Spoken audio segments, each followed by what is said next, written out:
Fala galera do UFC Fight, Diego Ribas diretamente de Las Vegas, numa conexão com Newark. Julianna Pena, how are you? Thank you for your time. I am good, thank you. How are you? I'm doing good, thank you, thank you. How's the week so far? The traveling and the schedule so far, is everything good? Everything is great. The hotel's beautiful. New Jersey is awesome. I love coming over to the East Coast, so I'm very happy and grateful for this opportunity. Of course, you are the champion. And do you see anything different approaching this week in terms of publicity or whatever when it's about the fighting game? Is there something different now? No, I've been here before. This is my fourth title fight. So for me, this is just familiar territory. I've been fighting in the promotion since 2013. This is just a fight week for me. So I don't ever want to put too much pressure on myself or, make the situation bigger than what it is. I've been here. I know these roads. I've built these roads. Okay, I like that. Did you do something different with your hair? I like that. It's beautiful. Oh, thank you. I wish I could be higher up so that it looks better, but I'm on a bus getting ready to go meet with the New York Giants. Oh, okay. Yeah. Champion schedule. Yeah, it's busier than normal. So, Juliana, let me ask you something about Kayla. You both looks like are still in this back and forth. Like, I don't know if it's a beef. My question is it something personal, or is just about the fighting game promoting the fight? Well, there's a few things that I take personally. When I beat Amanda Nunes, she was outside of the octagon cussing and having all sorts of gigantic obscenities because I had won. And so that's when the disrespect started. But even then, she was talking crap about me before I even knew who she was. And so I think for me, she needs to take a little bit of accountability for the things that she said instead of just acting like I'm coming out of left field. She's been talking about me for a long time, and I am doing or any woman with some dignity, class, and respect, my rightful duty of defending myself. So you are happy with the chance that uh end this whole thing inside the cage, right? Absolutely. It's time to put this beef, if you will, to bed. Perfect. Kayla is very strong. She has an amazing judo skills.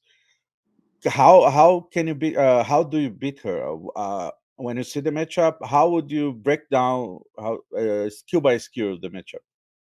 All I have to do is just be myself and go to work on Saturday night. They're going to drop that pin inside the octagon. And as long as I can stay focused on what I do, what I know that I can do, and just being myself 110%, I will have no problems. Oh, no problems. Do you predict like a long fight or short fight? How do you see yourself winning this fight? I don't know. I am not Nostradamus. I do not have a crystal ball. I cannot, tell you exactly what's going to happen. Only God knows. But I know that I'm going to kick, punch, do everything that I can. If I have to bite her, if I got to eye gouge her, if I got to fish hook her, I'm going to do it as long as the referee doesn't see. It doesn't matter how it happens. It just matters that I get it done. And I can't tell you if it's going to be in the first round. I can't tell you if it's going to be in the second round. All I know is that I'm coming full force every single round in order to get my hand raised, and I'm going to do whatever it takes possible to make sure that that happens. Perfect. I feel the energy. I like that. I like that, Juliana. So let me ask you something. I've seen your interviews this week and or at the last week. Uh, you said something about steroids that may looks like you, in your mind it's kind of possible for her or maybe for other athletes to be under steroids, even though they have the UFC protocol, the new agents. Do you still think like that? Do you think a lot of fighters can be under the regulation, even though the strict protocol UFC has? I don't think that I'm the one that started the whole PEDs comments. I think that the media has been asking me about her being on PEDs, and since I've been fighting since 2013 and been in this organization, the media has never asked me about my opponents being on steroids or being using PEDs, and so it's just funny that like obviously they see what I see, and she can pass as many tests that they give her. She doesn't pass the eyeball test, and that's clear for not just my perspective, but the media's perspective, because I have never been asked this many questions over my opponents and steroid use. I can't answer that question. You need to make her answer that question. Okay, I will interview her and I'm gonna ask about that. But when you say the eyeball test, uh, what do you mean by that? Now I'm being honest, is like in proper English translation for me, like eyeball test. What does it mean? Eyeball test, like somebody looks juicy or looks gigantic and like roided, because back then I think that she was a lot softer than she is now, and I'm not saying that she did or was or has. I don't know. I'm just saying that me as well as other people have mentioned it multiple times. And so there's been athletes that have been flying under the radar with that type of abuse for many, many years. It's not the first, it's not going to be the last. And I cannot say, and I'm not saying that she is, I'm just saying that everybody has made comments that she is, or that she looks like she has, or that she possibly could have in the past. And so I'm just going based off of what I see. And obviously, since it's a hot topic for everybody else to ask about, what everybody else is seeing as well. That's what I mean when I say the eyeball test. I understood. Thank you for the explanation. So, Juliana, let's move on and talk about your last fight. How would you rank your performance? How, when you watch that fight, how do you see yourself? I see myself as somebody who hadn't fought in 2 years and who took 2 years off. But with that being said, I absolutely believe that I won the fight. And, I was just excited to earn my belt back as the first woman to give birth and to win a championship the first time. And then to make it happen a second time. It's rare. It's never happened for a mother to give birth and win a championship twice. And so it was a great accomplishment for me, but that's not the end of my story, and I still want more. Do you bring something different for this Saturday inside the cage?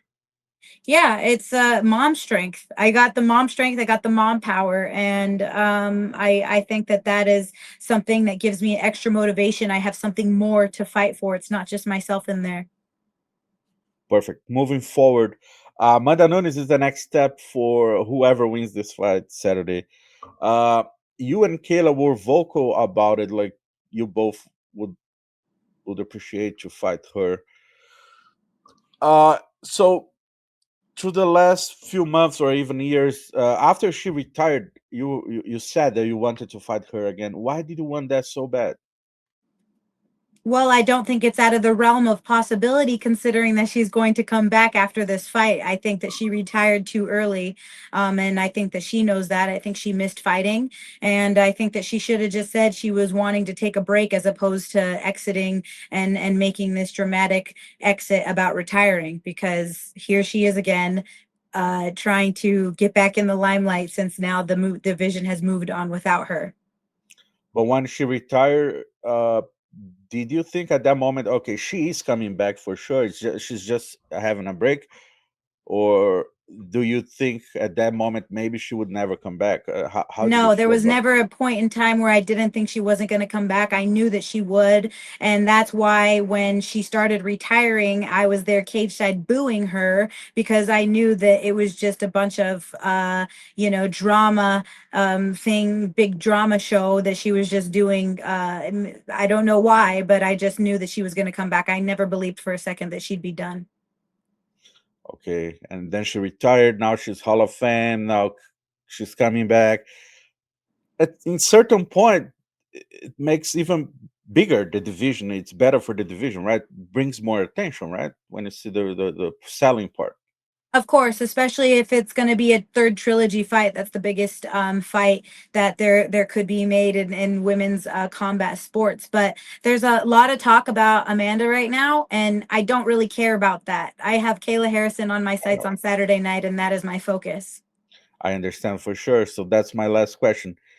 Either Amanda or Kayla, or there is always this intensity when you fight. Like, it's something personal for you, or it's also the promoting business, the promoting part about the fighting game, or do you always have this intensity when you fight, when you approach a fight? Well, for me, it's very personal. Absolutely. It's very intimate fighting. And this person is literally trying to take my head off of my shoulders. And I take that personally. Absolutely. You have to. This person is trying to hurt me. And I have the right, and this is the only time. You can't do it in the streets. You can't do it anywhere else. I have the right to defend myself. And so I'm not taking it personally in the sense that, like, oh, she hurt my feelings, so now I'm going to punch her in the face. It's more so like, I don't care what she said. She could say anything, she could say nothing. The reality is that we're not ballerinas, we're fighters, and this person is trying to hurt me, and so I need to hurt them before they can hurt me. It's kill or be killed inside there. And if you don't take it personally, you can get very, very hurt. Perfect. Last but not least, I'm gonna leave you by yourself on the screen. Would you mind to send a message for your Brazilian fans and ask the question why they should watch your fight Saturday night? My message to the Brazilian fans are that I love you. I have a Brazilian jiu-jitsu coach. I call him my pai because in Chicago, I'm the only one out there. My family's all in Washington, and he is my Brazilian father. We've been together since before 2016, actually, because I came out to Chicago a few times and stayed with him for a few months, lived with him. And one of the main reasons why I moved to Chicago was to get my Brazilian jiu-jitsu better. I have nothing but love and respect. I've been to Brazil. I love the country. I think it's beautiful. It's incredible. It's close to Venezuela. So I love my Brazilian fans, and I hope that you guys tune in on June 7th to watch me fight.